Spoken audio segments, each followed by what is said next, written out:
Well, hello there YouTube, and welcome to another live oil painting session here on my YouTube channel.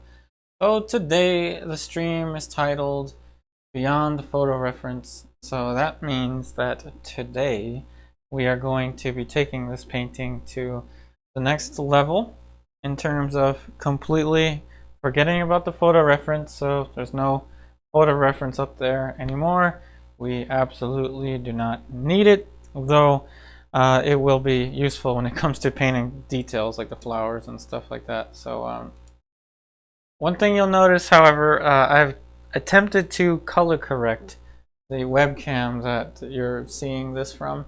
So this is as close to the color of the wood that I can possibly get, though if you're looking up here, it makes the darks look kind of blue.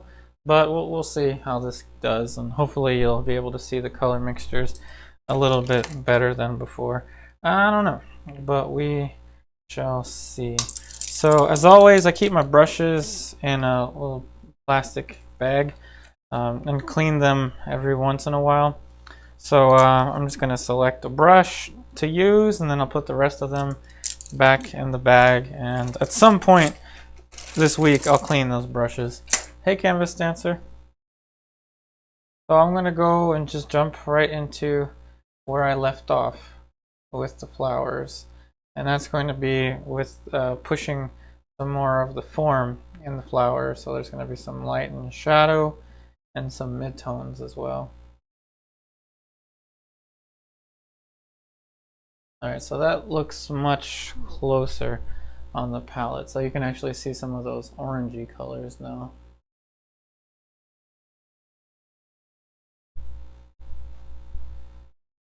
Cadmium orange and white.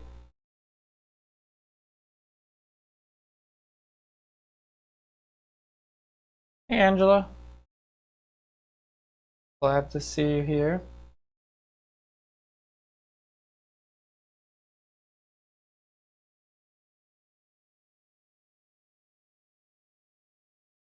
That flower is almost just out of the camera. Adjust it so you can see a little more.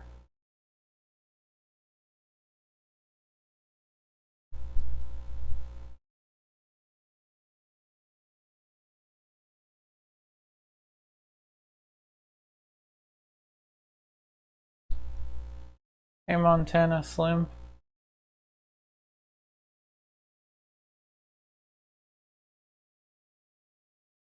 So a little more of the highlights.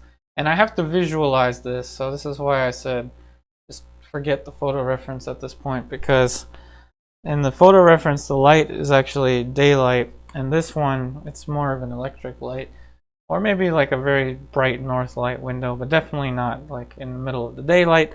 So the light's coming from an angle somewhat like this, so I have to picture the light striking these flowers.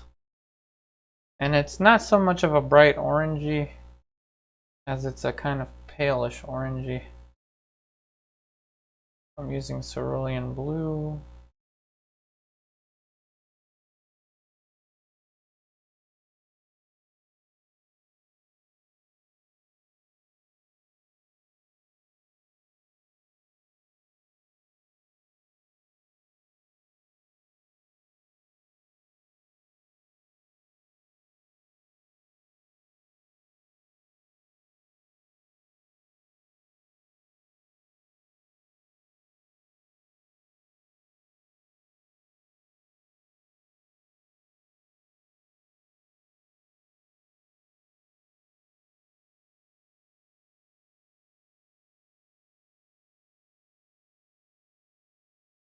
When you're painting flowers, you want to focus on the same things that you focus on when you're painting a portrait, which is form. So every plane change is indicated with a value change.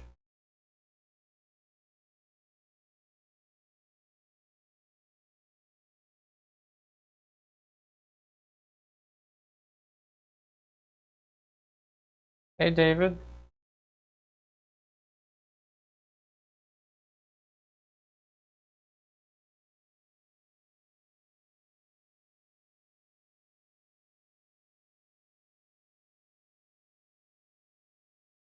Okay, Stephanie Thompson.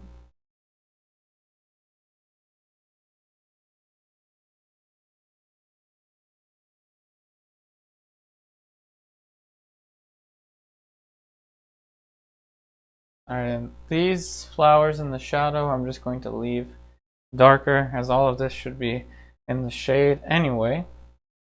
Next, I'm going to get a different brush out.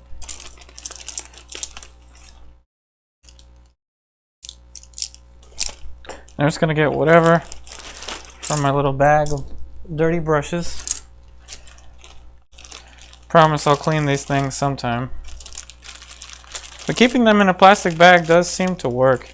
And once again, I keep them in a plastic bag and then I toss them in the freezer whenever I'm done using them. However, only do that if you're painting like every day or close to every day. So, for example, if you're going to leave your brushes for a week straight, definitely make sure to clean them. Throw in some Indian yellow, just because we like Indian yellow.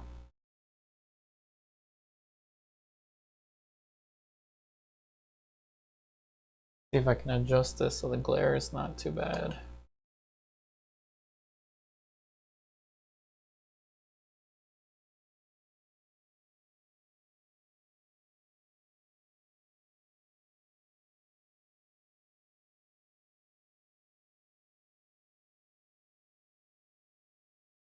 Now I'm going to go for each little petal of the flower.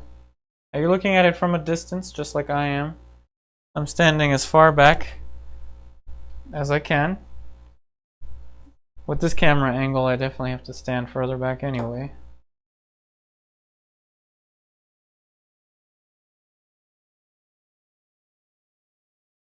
So this painting has been going on for quite some time. I don't know how many YouTube streams it's been, at about just under 2 hours each stream. So this one is actually approaching the finishing stages. As I say that, I have some paintings that have been in the finishing stages for months, so doesn't necessarily mean I'm going to finish it anytime soon.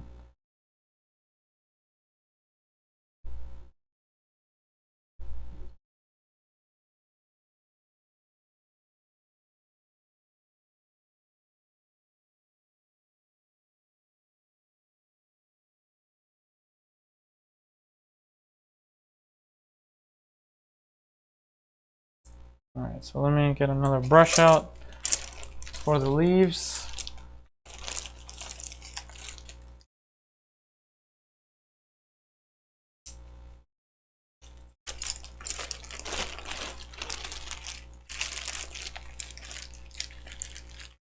Thanks, Montana.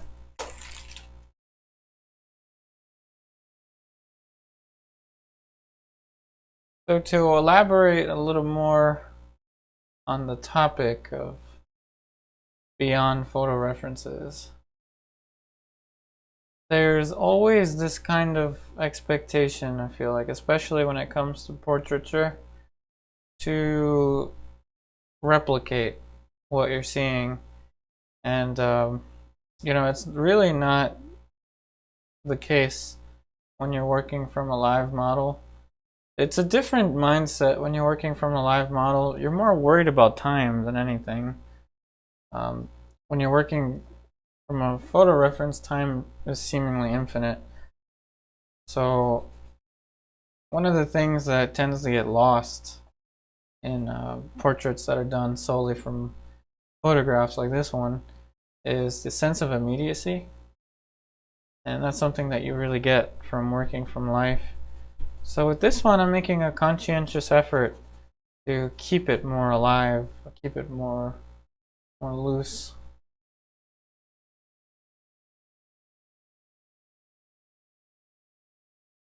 Hey, David Bonnet. Thank you. Hey, Sally. Napoleon. What colors am I using today?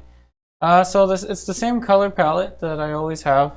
It is typed out in the description box for you, but for now What I'm this was like a orange, cadmium orange, white, and I think I dulled it down a little bit with Viridian and Cerulean Blue. This was a dark red that I mixed up for some of these tones, and it's actually still on this brush. It's still on the brush, so it's like my dark red accent. And this is just alizarin and Viridian for the most part. This is a dark green and a light green. Basically just Viridian, Ultramarine blue, Indian yellow, and I think a tad bit of cadmium green for the light.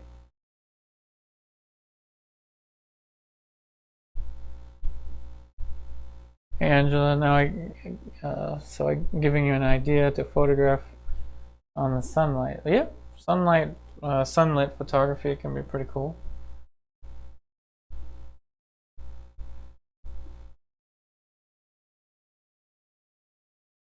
Put some of the leaves in there.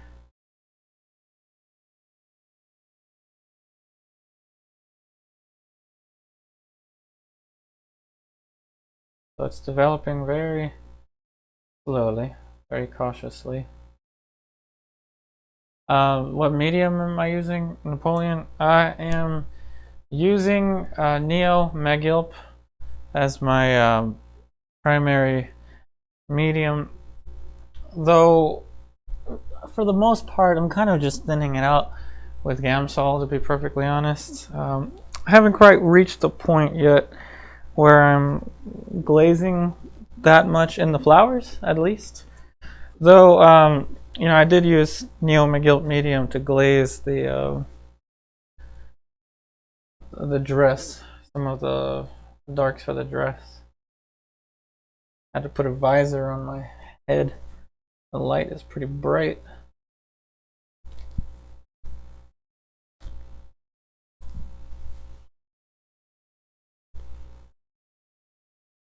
Do I use Liquin Original? So I use Neo-Megilp, which is a alkyd dryer. So it is a similar medium to Liquin Original, or Liquin, all the other types of Liquin that they sell. It's very similar, as you can see over there. It's a jelly. It's like a gel-like medium. But no, I don't use Liquin because it has a stronger smell. And Neo-Megilp barely has a smell to it, so I choose to stick with Neo-Megilp.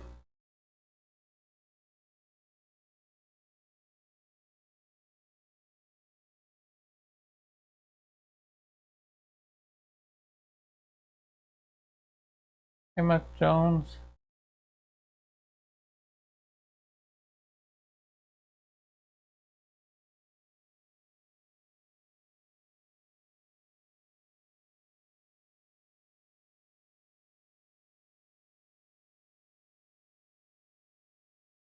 Now all of these flowers are gonna be studied with a little more care. There's actually some purplish flowers that I might want to put in here. So remember, I'm painting value per value. Each decision that I'm making is being made in terms of shapes. I'm also not really painting what I see. I'm painting what I want to be in this composition.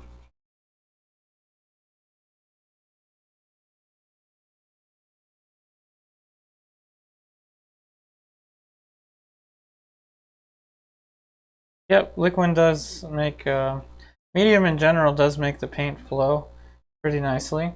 However, you know, if you still see your tone like I do, well, you can't see it there, but there. So if you can still see the tone of your surface, you might not want to be using too much medium yet.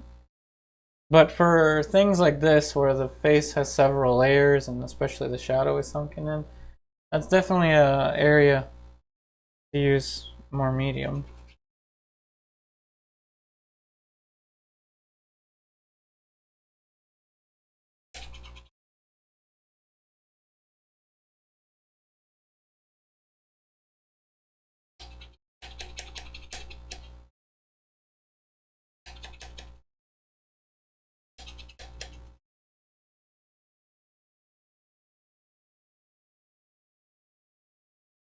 So who's your favorite Renaissance artist? And you like Raphael. So that's a good question for everyone. Your favorite artist from the Renaissance period. Who is your favorite artist from the Renaissance period? That's testing my art history. You say Raphael. I think for me, my favorite artist of the Renaissance type. Let's just stick with like a famous name, simple one, since I only really know the basic ones. At least at the moment, I can only think of the. I'd say Michelangelo.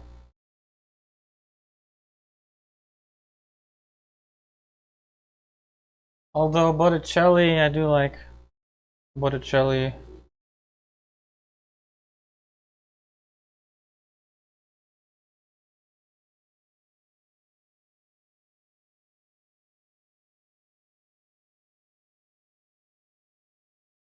This is a good art history question for everyone. Name your favorite Renaissance artist. So we've got Da Vinci, Raphael, Botticelli. I hope Botticelli is Renaissance. Gosh, it's been so long I looked at anything art history related. It's okay if you gotta Google them to remind yourself.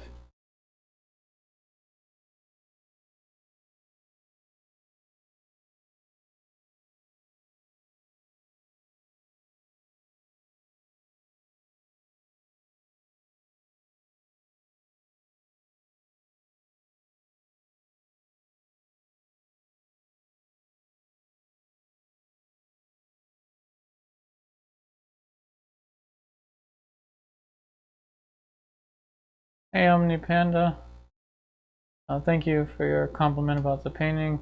Why not a lighter dark in the background picture to convey distance? I like this darker here, this darker kind of grayish purple. I like the value of it because it is lighter than this, but still allows this to be the darkest, I guess, big shape in the composition. But I also like how it contrasts the skin tone. So that's why I chose that background. If anything, I would have darkened it slightly more, but I like the way that that kind of contrasts. And there's some light elements in this picture behind the model too. And we've got our first robot that needs to get dealt with. So, wait, I don't know if that's a robot. Hold on a second. I don't know if that's a robot. Sometimes I see a comment and I'm like, robot, and then I don't know. Oh, so Botticelli was a Florentine Renaissance painter. There we go. See, I knew something about art history. Hey, Brian Wong.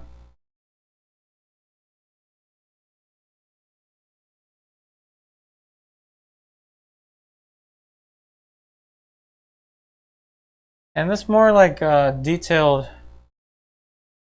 part of a painting is, it can be just as fun as the big shapes portion of the painting if you just sit and chill as you're putting in all of these little details. But if you try to rush through it, it can be a real pain. So it's just as important to know how to transition from those big shapes, working fast, rapidly, making big brush strokes and things like we did before, like we did literally last time when we blocked in these flowers, and then slowing the heck down, like slow your roll, like slow down, pace yourself, and really study the structure of every object that you're describing. And while doing this, make sure to keep yourself at a distance away from your painting.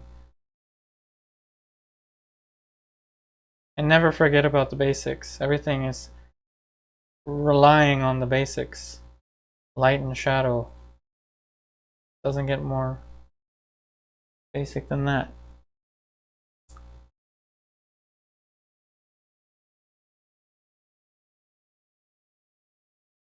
Hey Napoleon. Can I create a portrait of Napoleon? Uh, I don't think I can create a portrait of Napoleon better than what has already been done of Napoleon, but I mean it's a possibility. I mean, not saying that I will, but I probably could.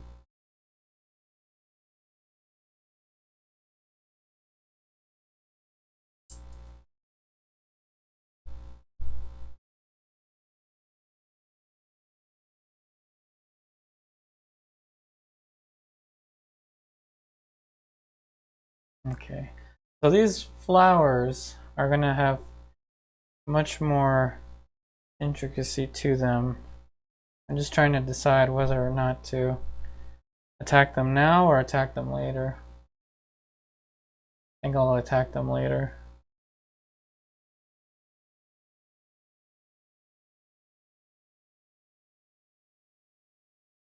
I'm glad you like the advice.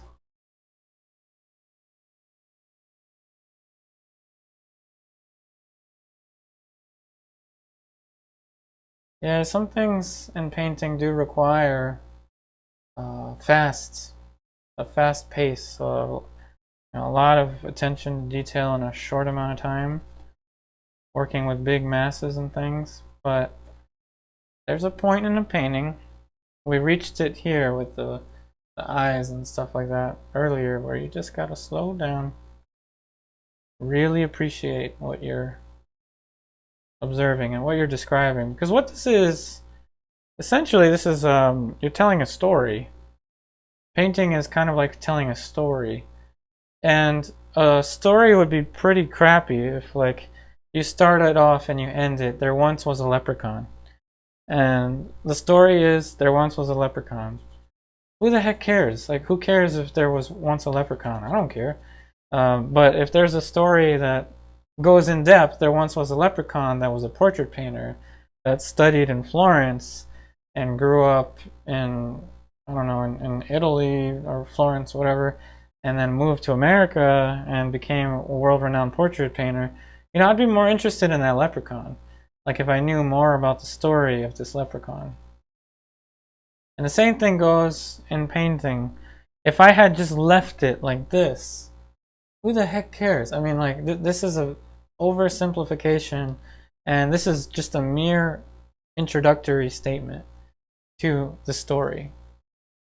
This is only important to the author, or in this case, the painter. Once we start to get here, now it gets interesting. We start to really tell the story. We start to describe things. They can be good or they can be bad. It's what we choose for it to be.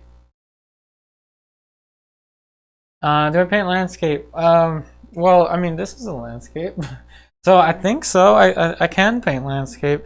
I don't really have the desire to paint landscape on its own, unless there's a human involved in it for some reason. I'm just weird like that. So yes, if this was a landscape on its own, without this model here and without the picture frame, then yes, I can probably paint a landscape. But I don't know. I enjoy landscape and also still life, for that matter, when there's a human element involved in it.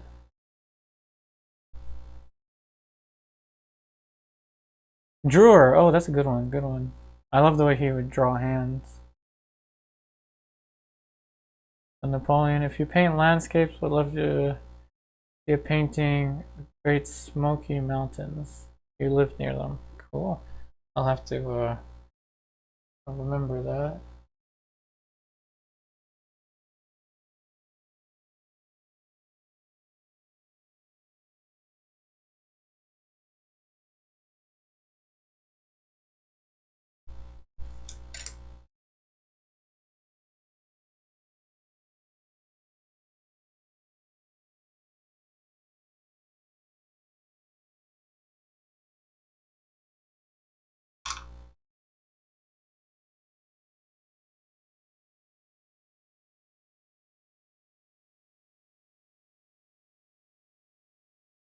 And remember, when you get to this stage in a painting, not only are you describing what's going on in the painting, but at the same time you're also making you're telling a not telling a story, but you are creating something that's never been in this existence in the world before, that has part of your soul attached to it.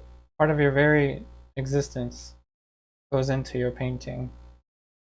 It's unique like that. Everyone's paintings are unique. Two painters that can be trained in the same school under the same methods with the same projects will have different paintings. You will be able to tell the difference between each painter.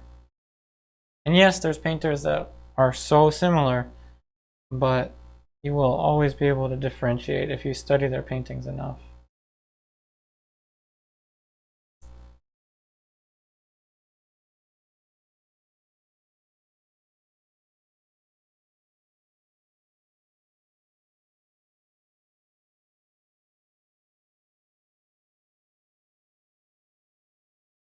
Mona Lisa, yeah, that would be a very, very complicated one. I've done the pearl earring from Vermeer. That's actually project number 3 in my online classes for my students.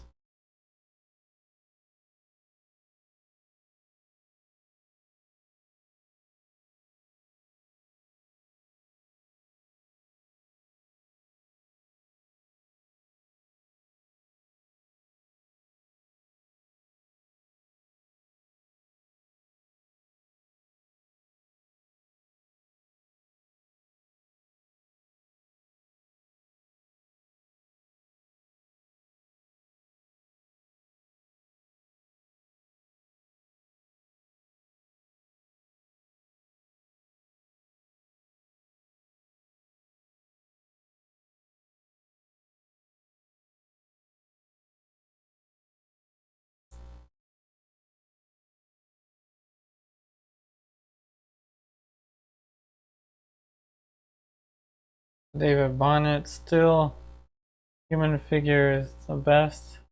Others are perfect for practice and color. Well, I wouldn't tell that to a landscape painter or a still life painter, but I can see where you're coming from.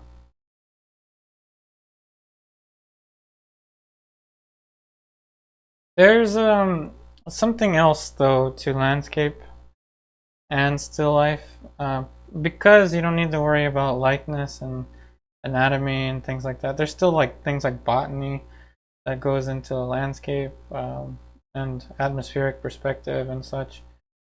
But there's something else to landscape painting and still life painting, and I think that's really seeing a painting without the constraint of likeness.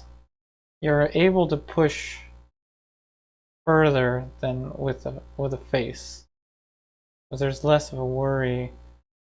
And I think in general, landscape painters, or not landscape, still life painters that are pure still life painters, like Dutch method, Dutch master still life style, tend to achieve a level of realism far beyond what most portrait painters can do. I've noticed that.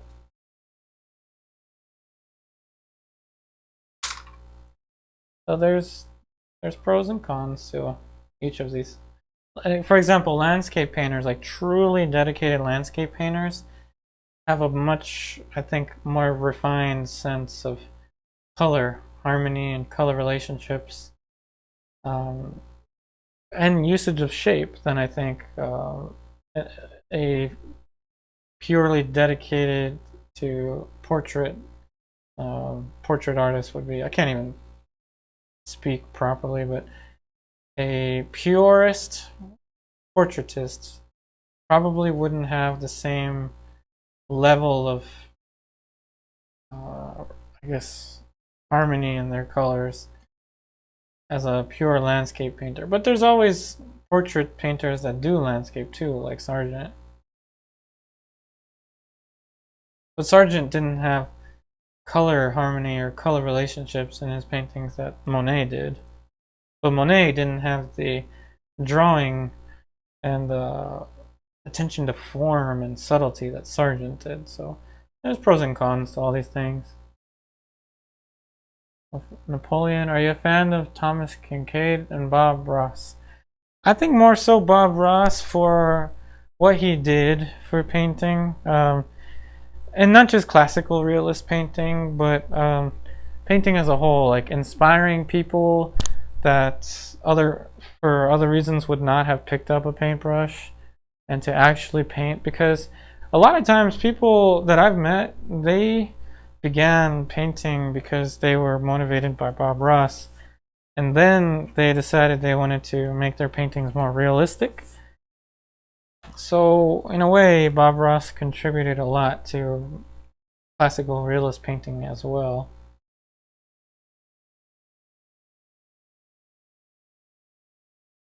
And I also like what he did, like the way he spoke, the way he carried the viewer through his thought process and created all this visual imagery.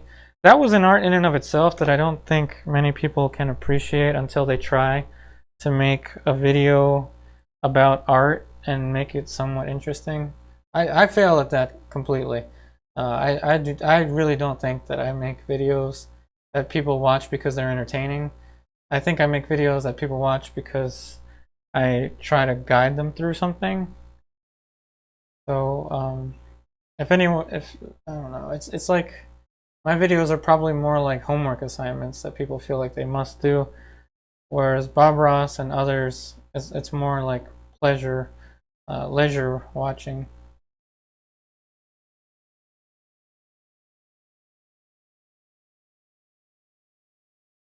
A question from Eli HU.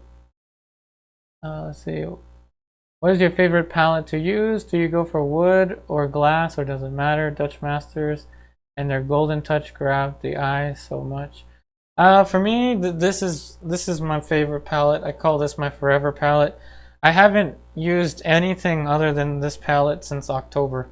And we're in like March now. So I will stick with this palette for like as long as I can. It is a wooden palette. I think it's just made out of plywood. It has 10 layers or 10 coats of polyurethane. The 12 by 16 inch handmade palette by a palette maker named Larry Wiseman, who lives in Pennsylvania, like right on the border of Baltimore, Maryland. So definitely this is my all-time favorite palette. I will definitely buy another similar to this one if in the future something happens to this palette or whatever. My favorite.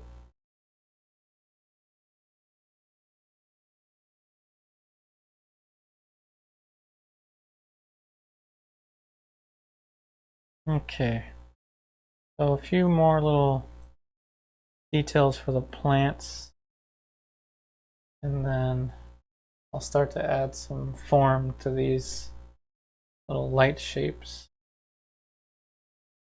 I'm going to stand back.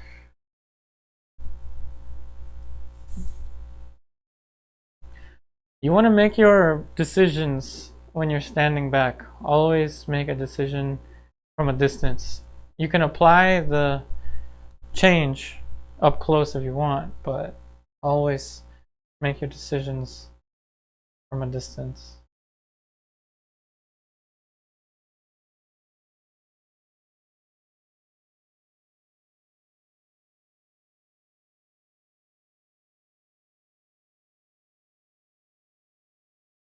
Yep, no problem.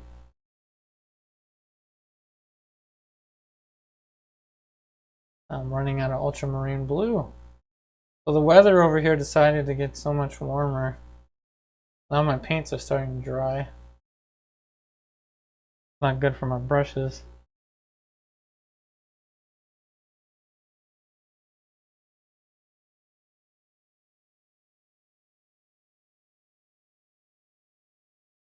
While I have this, I'm going to put a definite edge or a well-defined edge. Let's throw in some purple just to make it darker. Yes, I like to use purple with green sometimes. If you don't have purple on your palette, if you don't have Dioxazine purple on your palette, you're missing out on some really fun and weird colors that you can make.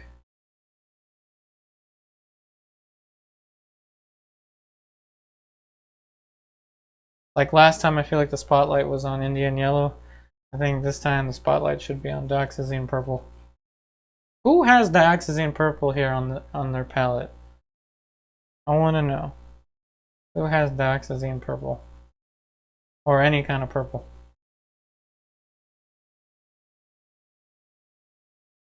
David Bonnet, how much distance? As far as you can, actually. I'd say about 8 feet is a good distance to be. I'm probably standing about 10 feet away now as I'm talking. I have a clip-on microphone, so I can basically move a pretty long cable. I could probably move like 20 feet away. Now I'm walking closer, trying not to run into my camera. I like that you asked that question though. How far? As far as you can. Of course, obviously you don't want to be like a mile away because you can't see, you know what I mean? Like a reasonable distance, like 8 feet.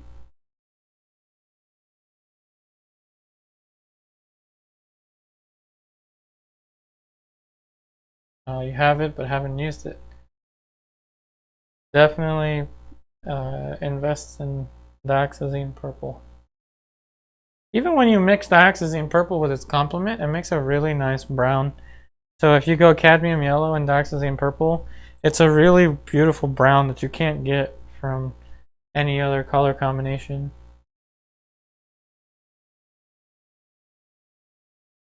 Yep, that is true. Bob Ross's teacher was also a famous TV painter. There was one episode where Bob Ross's teacher handed him the almighty brush, he called it.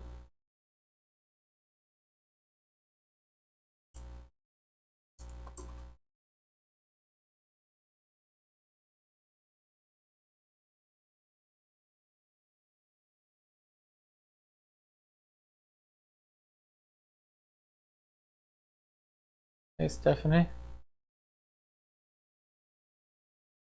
Oh, thanks for your comment about enjoying watching my videos.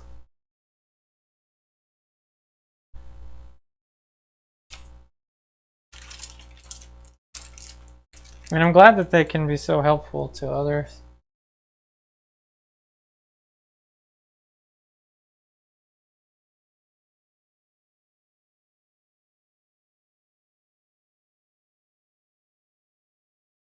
Back before the pandemic hit,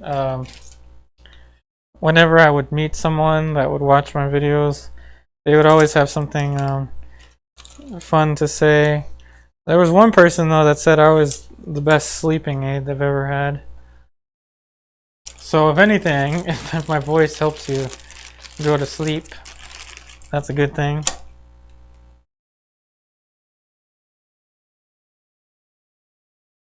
Alright, changing brush now. This is a size 4 extra long filbert.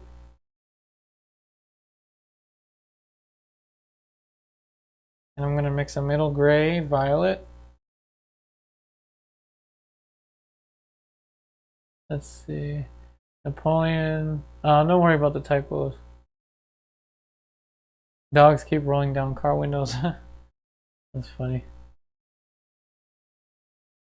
Hey Carlos, you use the tablet to see the reference or use the printed sheet? I'm using a TV. The tablet, oh, you can actually see it there. Those are just the comments. I could use the tablet though for a reference. I've done that before. But I'm using a TV, and the TV is pretty far from me. It's like maybe 5 feet.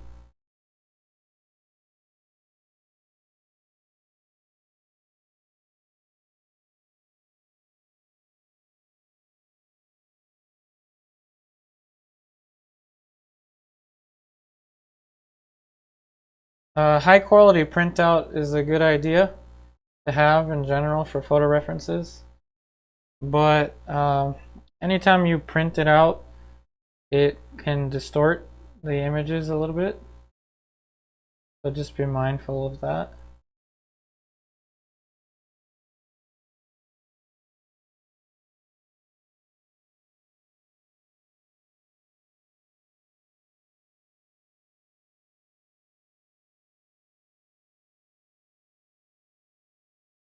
Hey David Bonnet, Bob Ross has limited time and no one asking anything. That's right, they gave him like 30 minutes.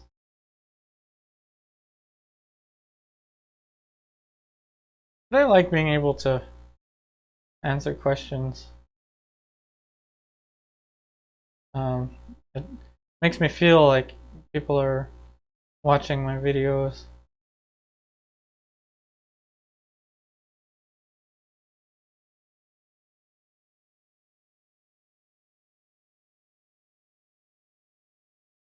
Hey Michael Jones, your challenge is waking up to see me.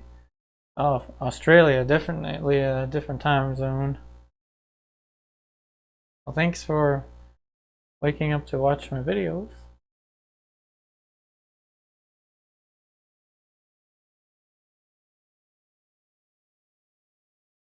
That sounds fun, Napoleon.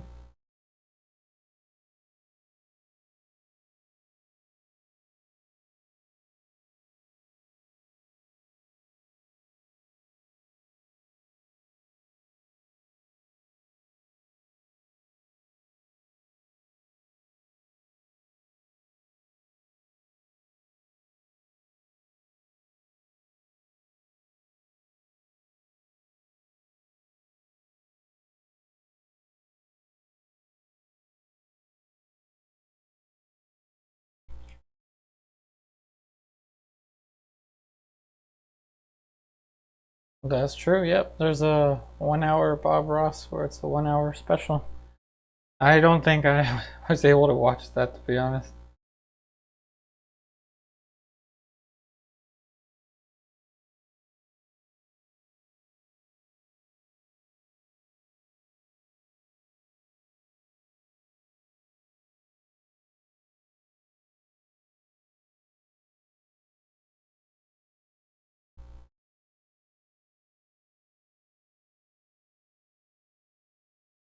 Alright, so now I'm going to clean off the bright orangey brush. This with some Gamsol, because I don't feel like getting out another brush.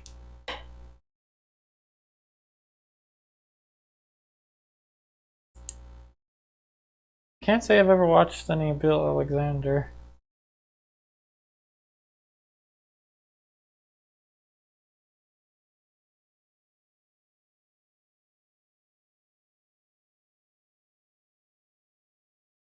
Oh, and this is one of the joys of lead white. There's a ton of it here. You can see it, I just mix it with a little bit of the gray that's on the palette, and it's so neutral.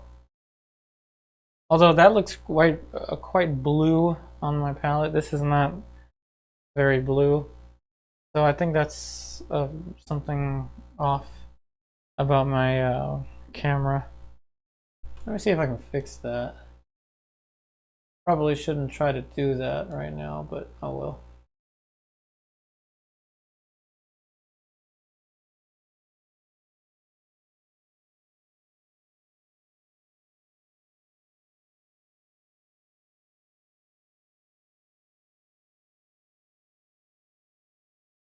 That looks a little closer.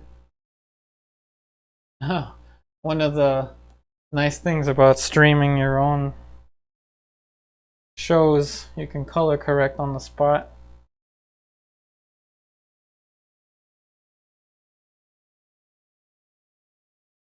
I'm the producer, director, the actor, everything.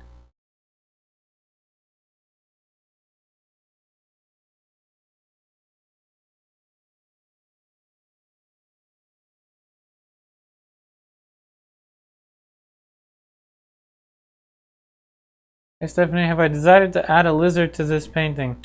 You know, that might be something I'd have to do later because I think I might lose half of my YouTube audience if I do that.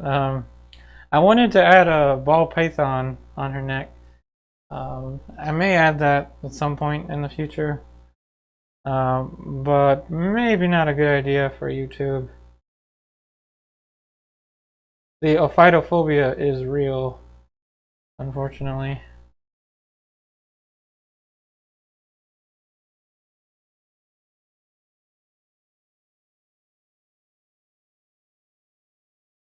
In the past, I thought I was going to add the reptile element to this painting on the picture or the mirror or whatever that was supposed to be.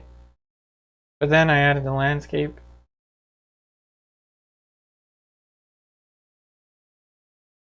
The reptile on the shoulder would be great.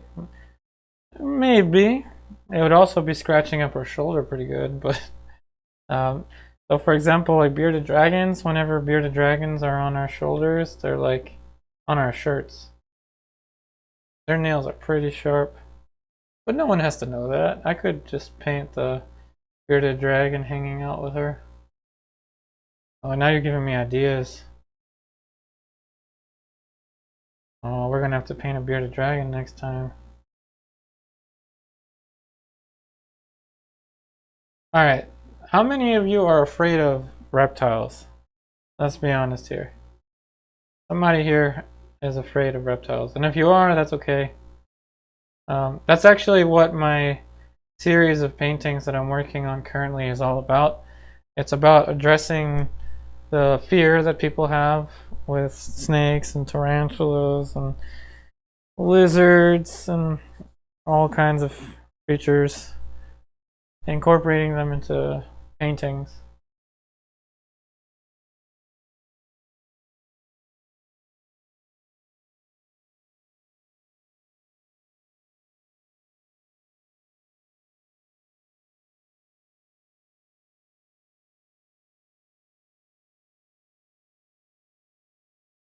And the chat goes quiet.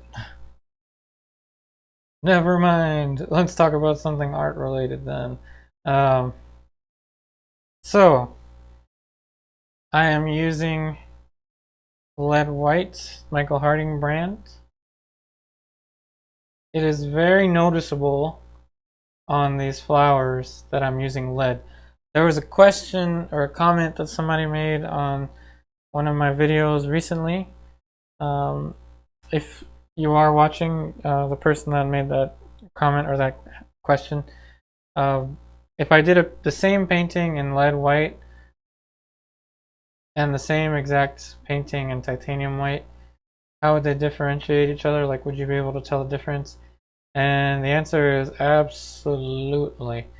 So for this flower to be this thick but dark, thick and dark yet light gray, to do this with titanium white would be very difficult. I'd have to add maybe some like zinc white into it, because it's pretty heavy the way the paint is being laid down. So Sally, afraid of spiders and snakes. That's why you prefer the reptile. I see, I see. Michael Jones, you like spiders and geckos. They are like pest control or more annoying bugs. Oh, exactly. I mean, on another side note, those of you that are scared of wolf spiders, they eat the bad ones. They eat the brown recluse and the black widow. So if you see your friendly neighborhood wolf spider, give them a high five from the air, not with your feet. Cheer them on. They are doing you a favor.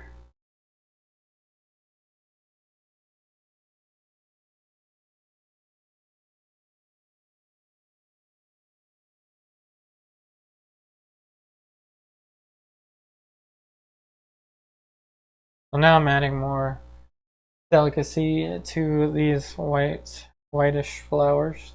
I actually have some pink around the middle, so I might add that later. See, slow and steady. Michael Jones. Oh, I already read that. From Stephanie. Don't care for them, but they're nice to look at. Oh, good, good. I mean, I'm glad that they're nice to look at for you. Hey, canvas dancer.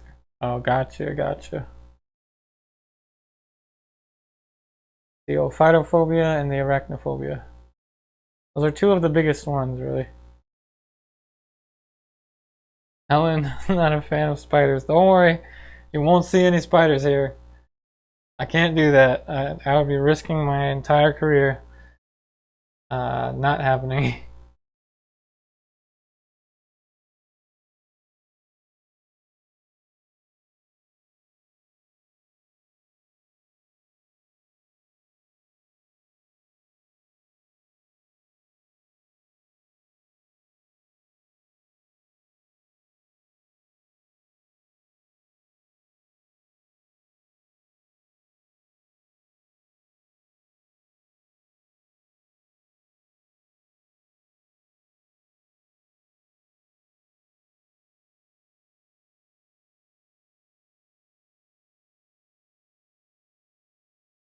So back to the topic of noticing the difference between lead white and not lead white.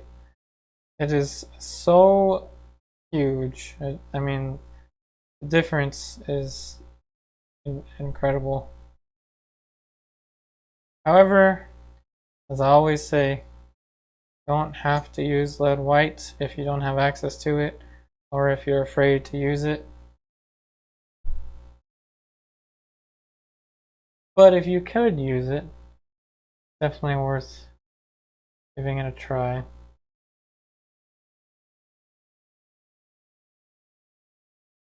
And I only say this because when I teach figure painting on Wednesdays for the online classes, I use titanium white.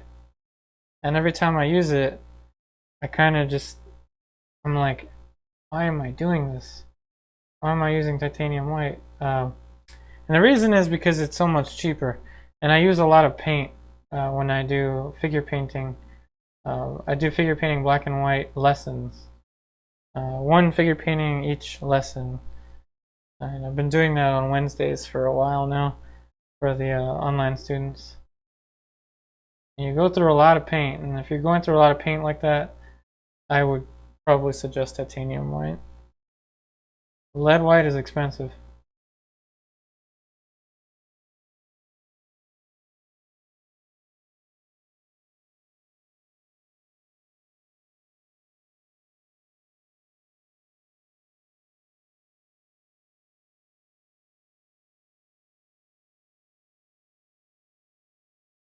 Napoleon, you like to use mostly earthy colors for your skin tones, like red ochre and yellow ochre. Red ochre is a good one. I think it's closer to transparent mummy, which is a Rublev color that I spoke about a lot when I was doing the Rembrandt Master Studies.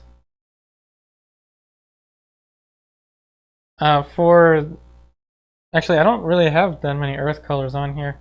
I have burnt sienna, and I have lead tin yellow and yellow ochre. Everything else is rather bright, and in order to get my diluted earthy colors, I have to cross complementary mix.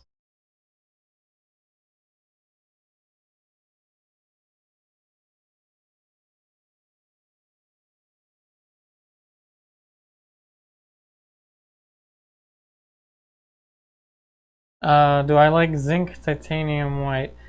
Yeah, I've used zinc white in the past until people told me to stop using it. I mean, it's great for the finishing touches if you're only using titanium, but since it tends to create a brittle paint film, it's best to use zinc after you've got enough layers of titanium or lead.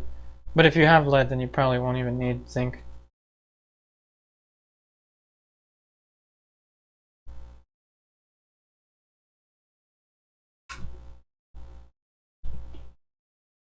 So I have you using lead white almost always. Okay, good. So you know the advantages of it.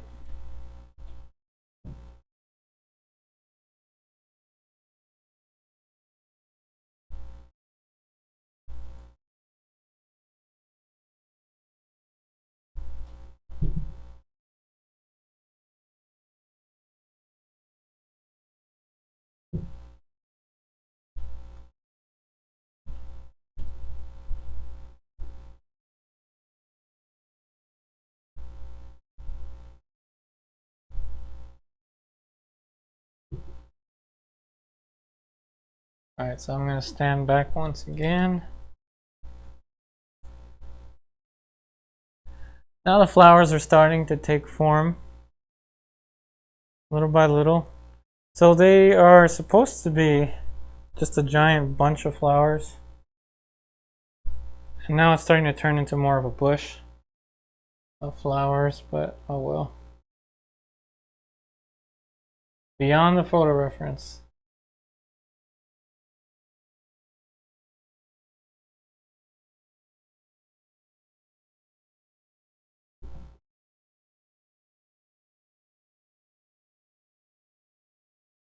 Alright, so let's incorporate a question or a comment that we can have everyone talk about. And I always encourage you, the viewer that's watching this live, to ask your own question that is art related that you think everyone would benefit engaging in a conversation about. And I actually had a phone call with a friend of mine named Robin that who's one of my teachers that I haven't heard from for like 10 years.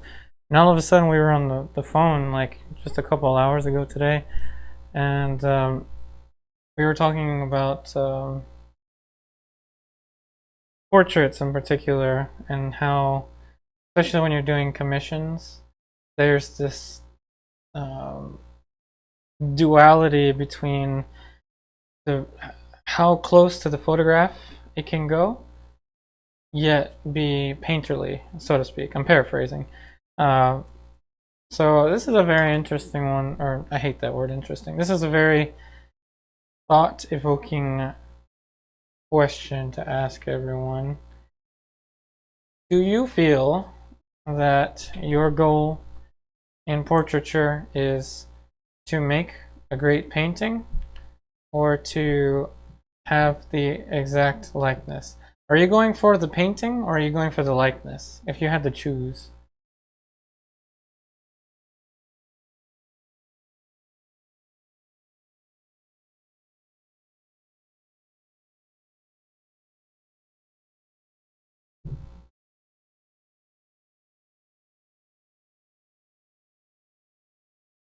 Because my teachers are so far advanced, like they have to, like, they're such great painters. Like these questions come up, and it's like most of the time I'm just struggling to get a likeness.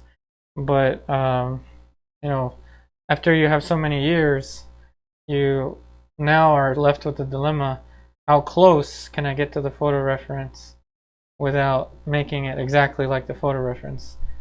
Hence, maintaining the integrity of the painting.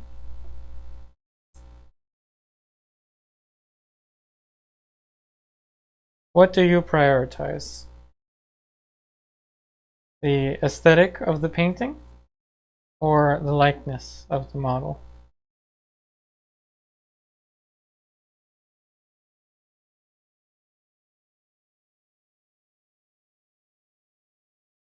Canvas Dancer, great comment. Definitely, to make a great painting, if I wanted a perfect likeness, I'd take a photo. That's a good one. But again, there's a lot of positive and very convincing arguments towards the opposing side. This is a very engaging question to ask.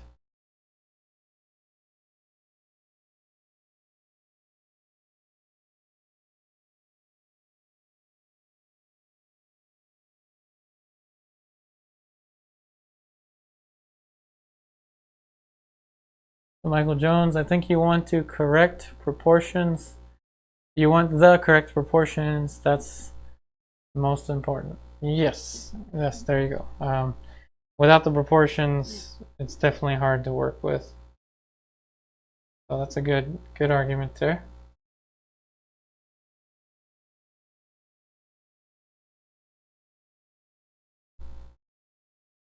That's a good question, Napoleon, to ask everyone. But I think we have already spoken about that one. Oh, wait, whoa.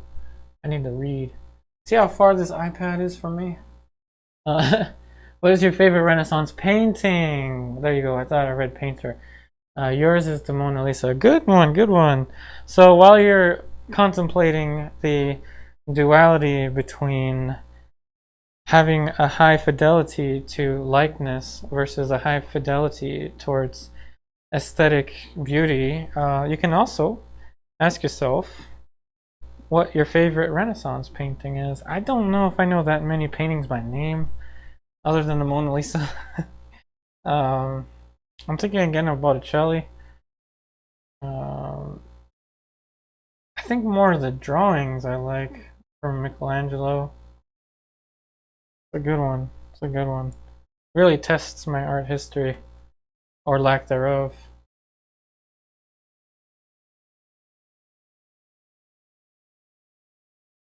Oh, good one. Definitely a great painting with a very reasonable likeness. I'll take it. I'll take that.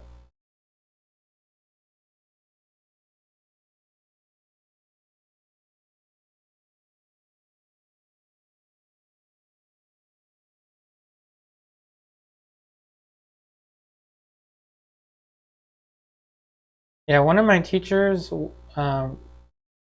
Karen, she will draw the daylights out of the model, like draw perfectly. And she would spend weeks on her drawing, and like the most accurate drawings you'll ever see before transferring her drawing and beginning painting. Very, very refined.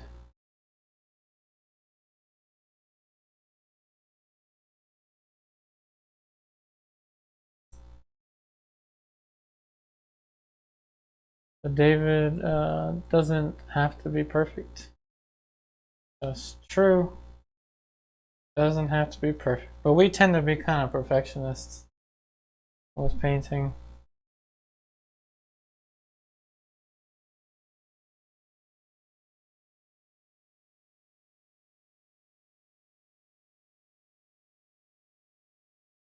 Alright, now there's these like stringy purple flowers. I've been debating whether or not to put them in. I don't know. I don't think the painting needs them.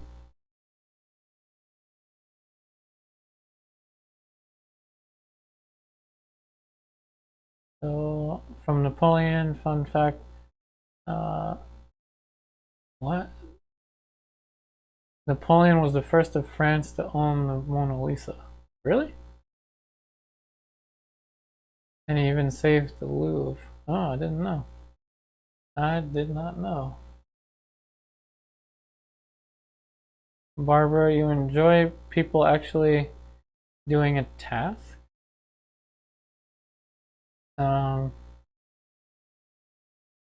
In a painting, people actually doing a task. I feel like that's a riddle.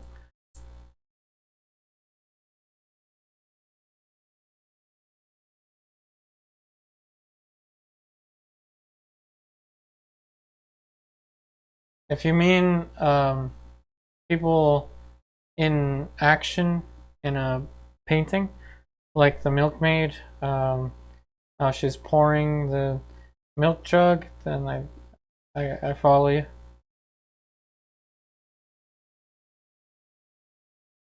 Yeah, she's not really doing much. She's just standing there. Like, I don't know. I'm just gonna stand in this pose and just look into space. Makes sense. Action poses.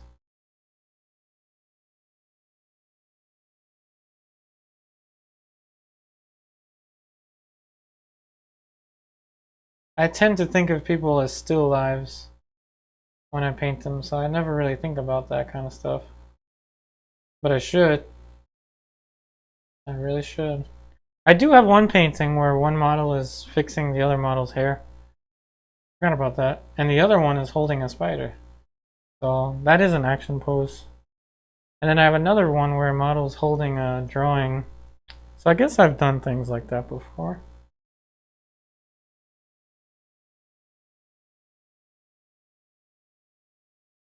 Michael Johns, you like Botticelli's Primavera? There we go, Botticelli. Any Van Gogh fans? I like Van Gogh. I definitely enjoy his sense of conveying pain in his paintings. You can definitely get a feel for a sense of almost desperate feeling of being desperate in his paintings. There's a lot of emotion in Van Gogh paintings, more so than in most paintings in the world, I'd say. You really have to look at his paintings though in context of other paintings, more realist paintings or more abstract, to see how much feeling Van Gogh put in his paintings. Hey Barbara, oh I guess that is a pose. I mean, it's an action, she's posing, right? She's posing, not really. It's not so much of an action pose. That's just wishful thinking.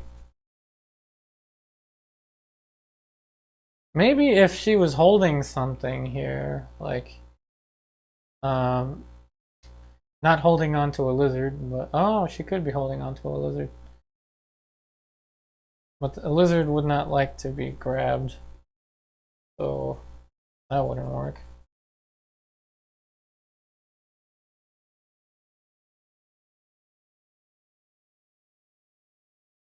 I'm adding some medium to this to bring the dark back.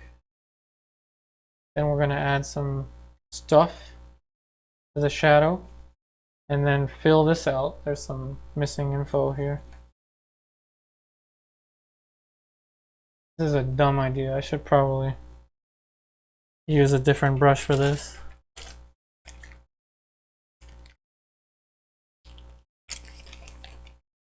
That is true. Yeah, he would eat chrome yellow, believe it or not. That's what I heard. That's it's not the best reference, but the power of art. Have you seen that documentary series on YouTube? If you haven't, look up The Power of Art and look up the Van Gogh. And you'll see he eats chrome yellow.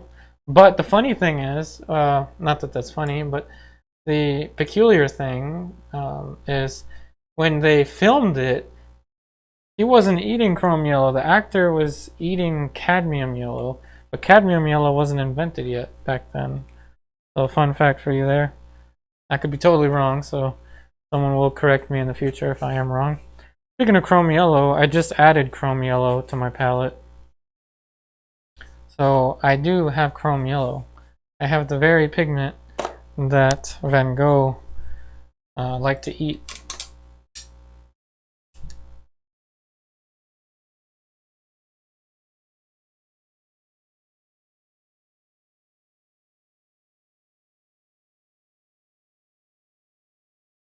So David, when we started painting, we have nothing. When we finish, we have something good or bad, depending how the eye looks at it. Is that a quote? Sounds like a quote.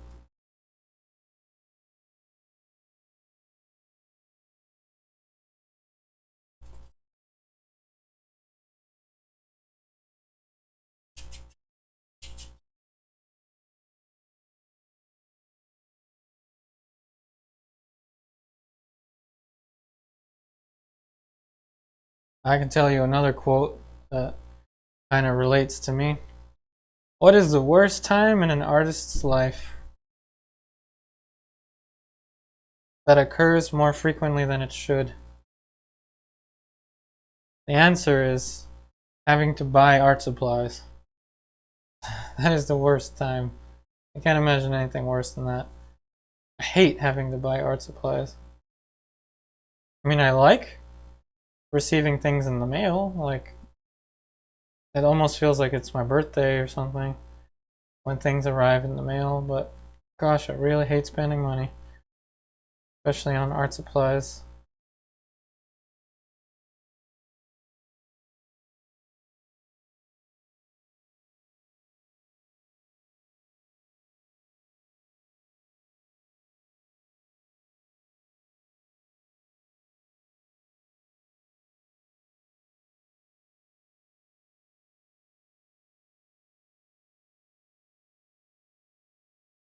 I gotta get my shoulder to stop blocking that shot. I'm sorry.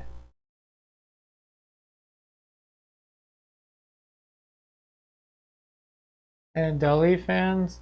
Me, not so much, but mainly just because I haven't really looked at surrealist painting that much.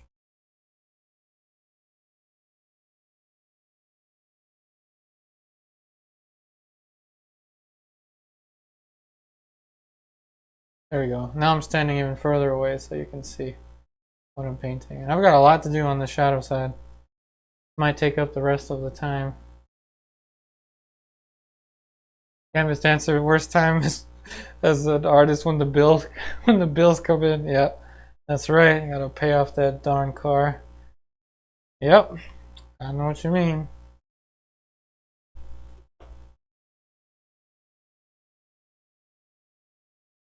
Napoleon, do you recommend a projector? I think Vermeer used something like that.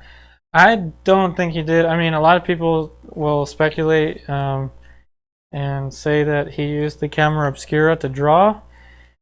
And they say the same thing about Caravaggio, that Caravaggio used some kind of tracing method and things like that. But no, if anything, if you look at Vermeer paintings, there's a lot of stylization, and we're currently doing a study of the Milkmaid in the online classes, and you can definitely tell that there's a lot of stylization on Vermeer's part, which is natural. It's natural for painters to do when they stylize. However, if you look at a painting that was traced or painted very pixel per pixel, like a Chuck Close, I don't think Chuck Close did any tracing, but I don't know. But Chuck Close paintings look more like a photograph, like a genuine photorealistic painting. That's not stylized that much. That's more true to the photograph. But in the past, I do not think that he used that. Do I recommend a projector? I don't think I do, simply because I think it can become a burden to you if you have to project outlines. Because remember, outlines are only one part of the project, one part of the process. And if you skip that part, if you skip the part where you have to find the outlines, then you enter into a stage in the painting that you're not quite ready for. So it's better to go through the entire process, I think. If you really want to learn it, if you just want to make paintings like pictures, then you can use a projector if you want, but I don't think that will help you learn painting.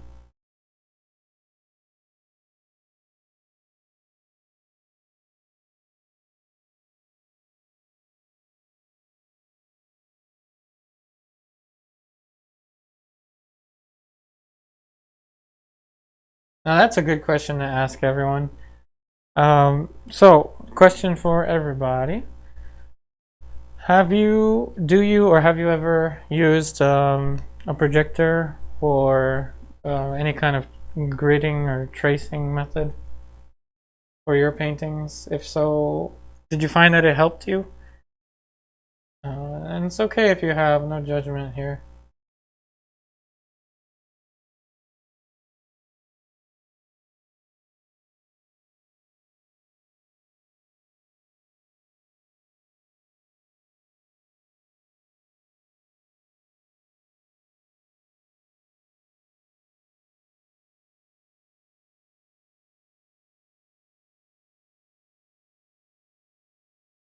For example, someone that I heard that used projectors was Daniel Green. And one of his students is one of my mentors.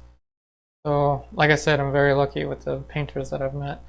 So, Daniel Green, uh, I've heard that he would have photographers take pictures of his models and then he would just get it traced onto his paintings. I don't know if that's correct. Honestly, I haven't done enough research to verify that, but that's what I've heard. And his paintings are excellent. He's Daniel Green. I mean, come on.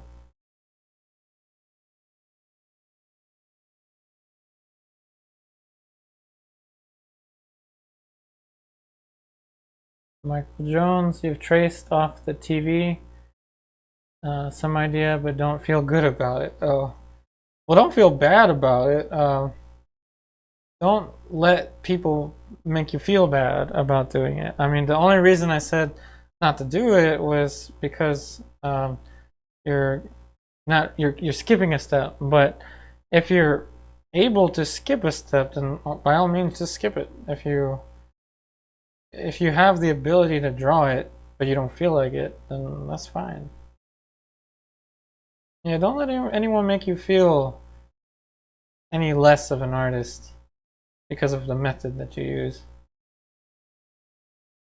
If in a painting all you see is the end and the ends justify the means, that doesn't work for me because everyone sees my process because I'm here and I'm painting. I get away with nothing.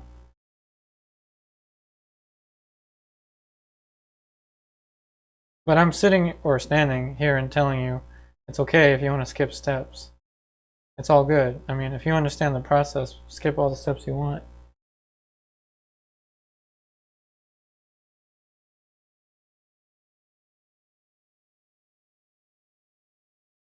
David, no practice with projector. Let's see. Canvas dancer. In my quest to make a living, I did a fair amount of sign painting. I've used a projector when doing large 40 feet banners of full lettering to make it manageable. There you go. See that's a very reasonable uh, reasonable way to use it.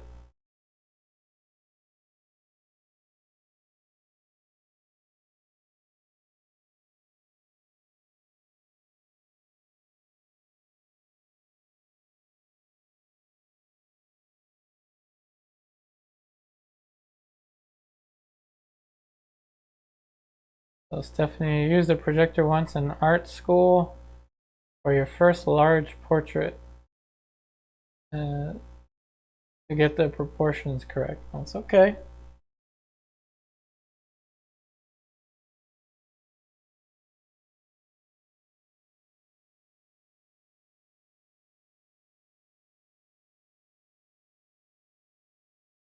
Michael Jones here did a Barg copy this week. Awesome. Yeah, Bargs, they take a while. Do.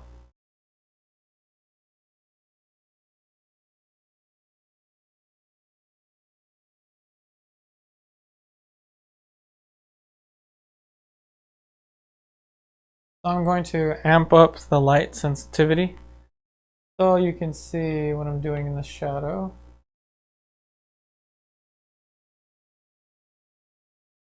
There you go, it's a little brighter now.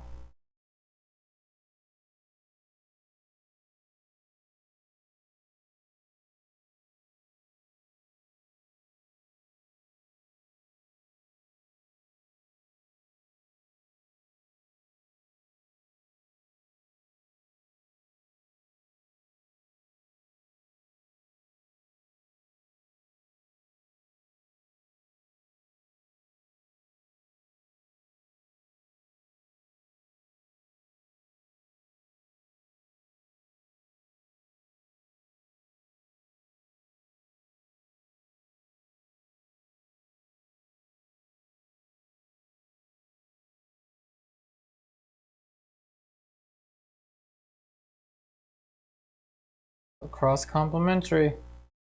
Orange and blue.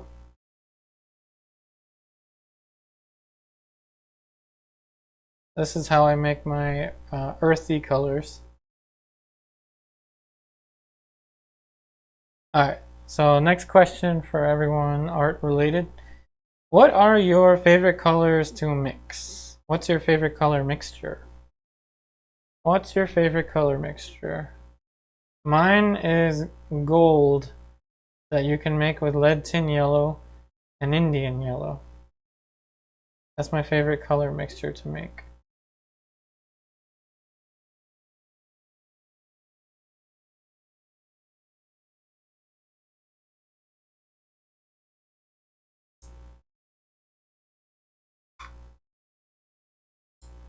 What are your favorite colors to mix?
Could I do a video on how to use the golden ratio to draw a portrait?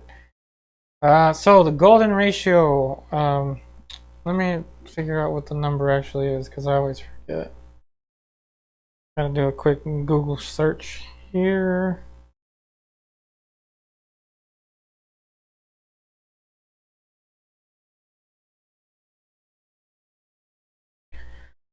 Okay. So the golden ratio is 1.618 approximately. So 1.618 is the golden ratio. So that means that it is one side of a rectangle divided by another side of a rectangle. If that quotient gives you 1.618, then that is the perfect rectangle. The perfect rectangle is used in all kinds of classical old master paintings. So, for example, suppose for a second that this rectangle here was the golden ratio. So this divided by this gave me what? 1.618. So if I take this longer side and divide it by the smaller side, if I divided them and it gave me 1.618, this would be a golden rectangle. So how can you use this to draw a portrait? You really can't unless you squeeze the model's head perfectly from here to here and from here to here. If this was the size of the model's head. You'd really have to be pushing it though, because people are not usually in the realm of the golden ratio. And in fact, most of aesthetics, or what we think is beauty in people, is nothing more than symmetry.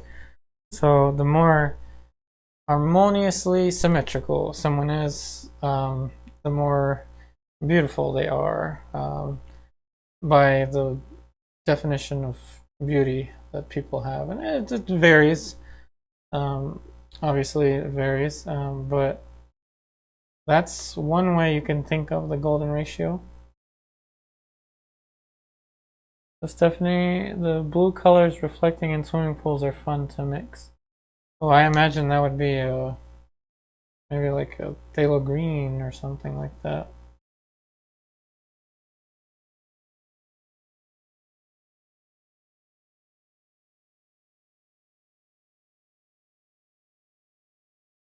Yep, no problem, Napoleon.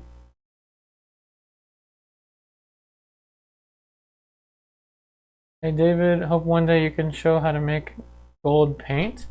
I can do that. That's not too difficult for us to do here. I just need to find my little mixing knife. You want to know how to make gold? Let's make gold. Let's see. Okay, so this is a figure study that we did on Wednesday. So this was done in 1 hour. This is what I like to mix. This is lead tin yellow.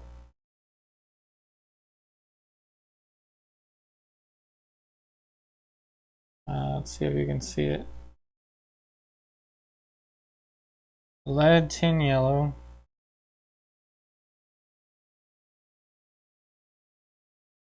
And I like to add Indian yellow, the lead tin yellow. And that gives me my gold.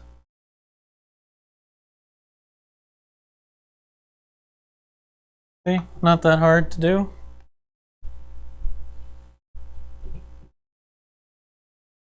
So it's kind of like a darkish brown. So that's what I used for the basis of the frame here, is that same kind of mixture. So lead tin yellow, Indian yellow. If you don't have lead tin yellow, then a good substitute would be nickel titanium yellow.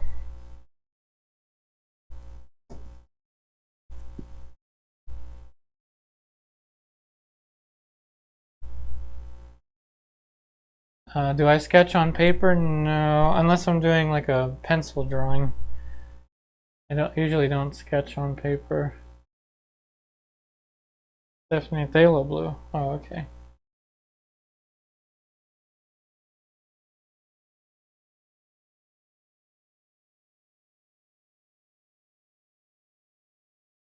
And this area is so obscure. Very dark.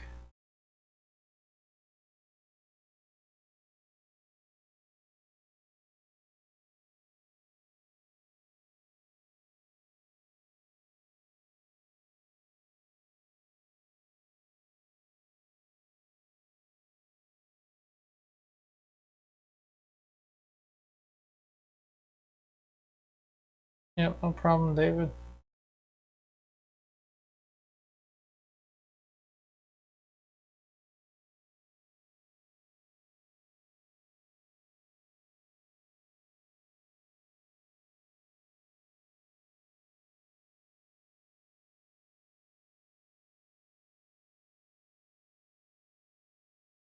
And once this is photographed, you'll see all the stuff that I'm painting here that you can't quite see because it's too dark for the camera.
I gotta be careful with these flowers. I don't want this value to get confused with this value.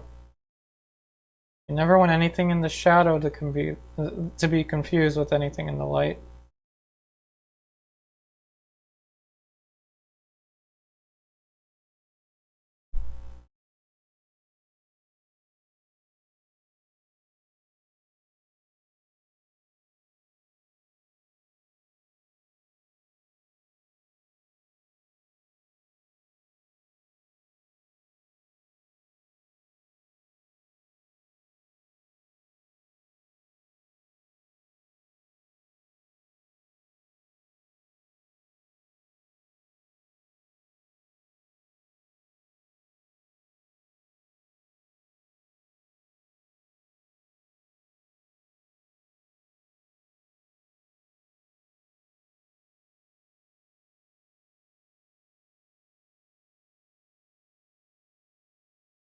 Thanks, Stephanie. Pushing through with these flowers. This section seems a little flat to me, but I'm trying.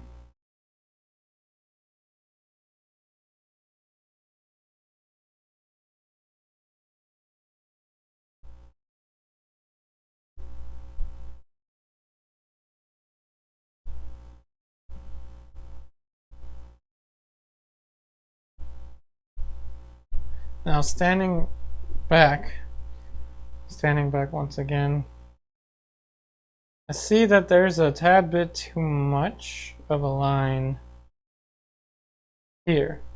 And I can only really see that if I'm standing really far back. So this is kind of a energetic thing as well. An athletic, this is as athletic as painting can be.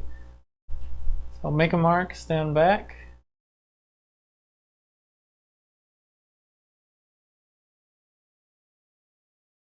And do the same thing over again.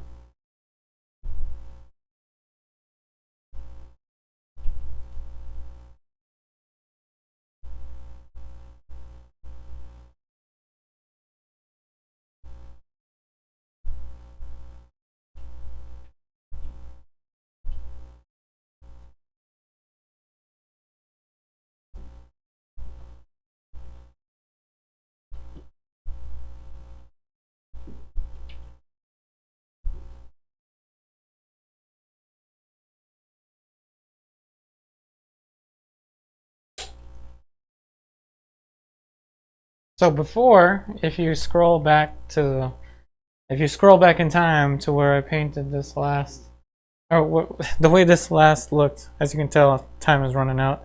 I'm starting to get sleepy. This dark line was distracting before, so I can only make those decisions from a distance. Hey, David Bonnet. Oh wait, I missed the question. Napoleon. Next portrait painting, can you show how to use the grid method? I would, but I don't really know how to use it as adequately as other painters might be able to demonstrate it. I haven't ever really used a grid. I might have used a grid once to draw some. I can't honestly, I'm just making things. I don't really think I've ever used a grid to draw anything. Maybe I have, I just don't remember. I mean, I've done transfer drawings, but not a grid.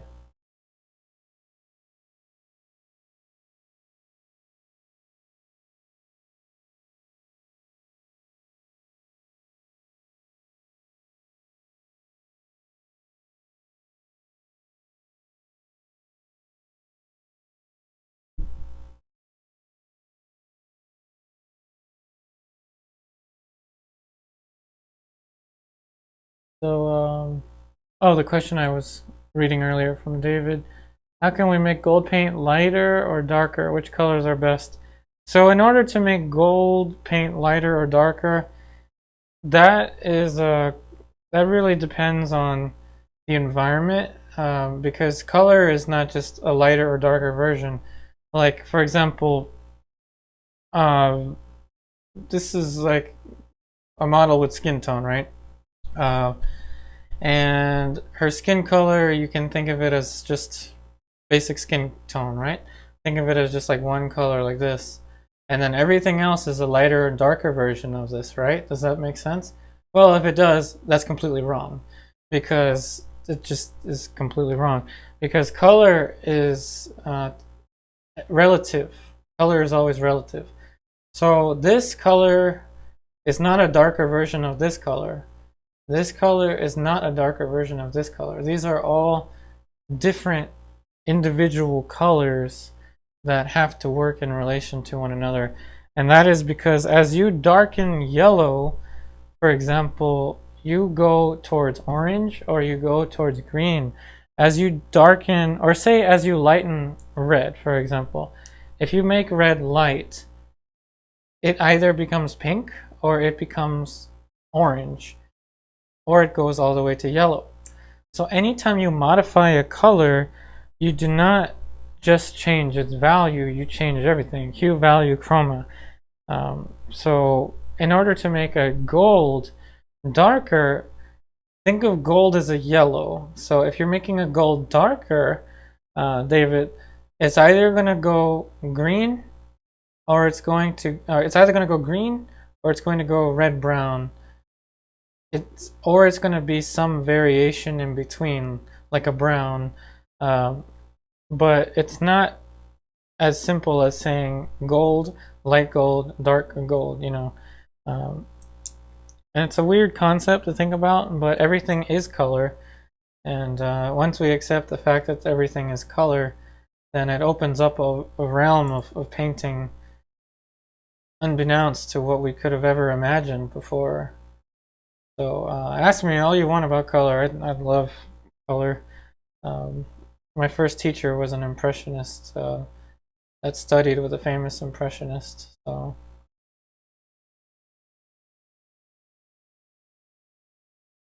I should make a t-shirt out of that. Ask me about my colors. Ask me about my color palette.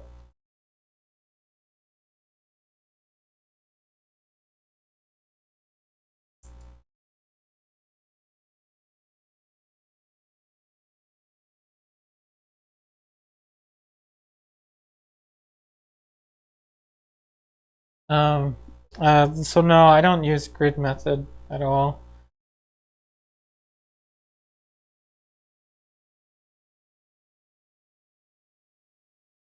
And the most careful drawings I ever do are not really that careful.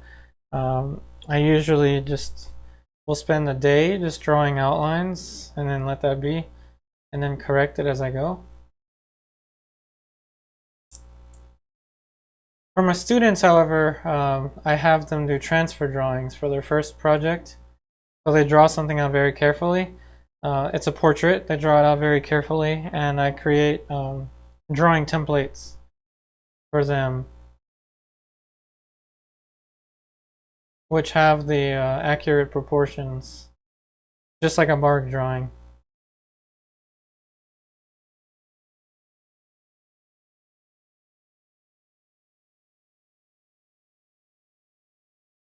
So I didn't quite make it to the dress today, and I was correct. This shadow portion really did take me the entire time.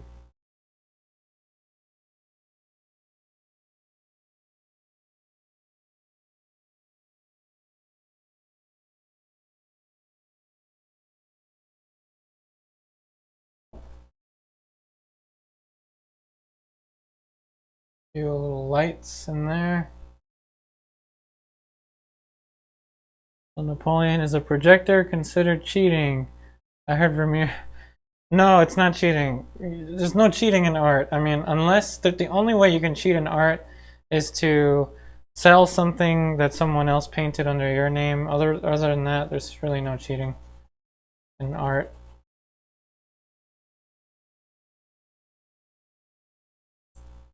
So the shadow side of the flowers is almost complete. I mean, it's complete enough for now. I'll leave it be. It is 9 p.m. Eastern Standard Time. Brushes are down. So I'm going to hang out for a little while. I'm going to pick up the iPad. See if there are any questions.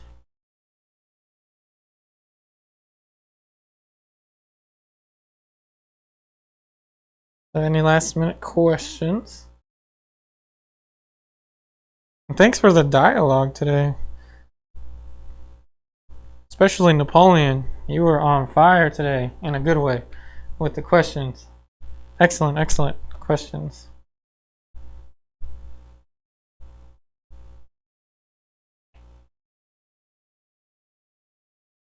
Oh, and let me rotate the canvas so you can see it with less distortion, potentially more glare. Now you can see what's in the shadow a little better.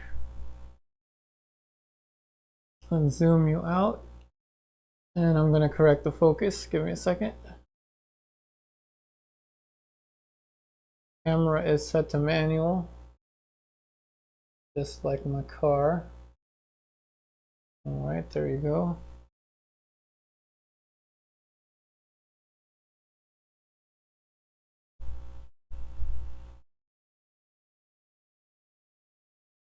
How big is the painting? It's 24 by 36 inches.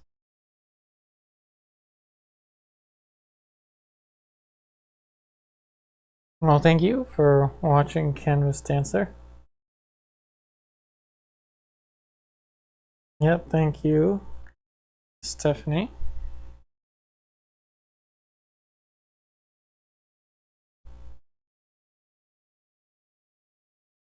Hey, David.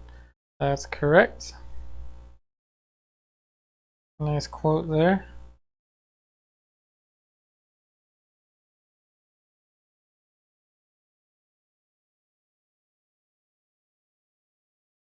Well, thanks for watching and contributing to the conversation, Napoleon.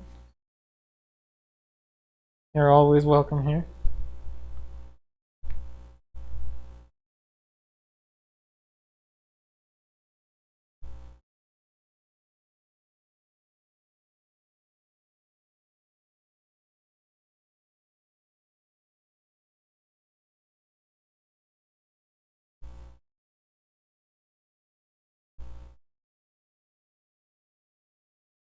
Alright, so it looks like we don't have any extra questions. So remember, as always, if you like what you're seeing here and you like what content I create in my YouTube channel, please consider taking your art education with me further by checking out my online classes on patreon.com/YouPotteryArtist. That is linked as the top comment, or pinned as the top comment on the chat, the live chat here. It's also listed for you in the description box of this video. We got a question there. Napoleon, I do sell my paintings. I wish I sold more of them, but yes, I do sell them.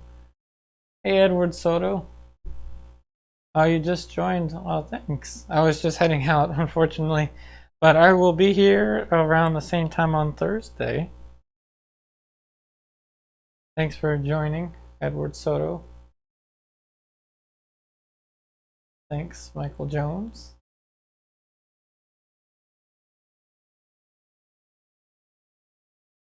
Alright.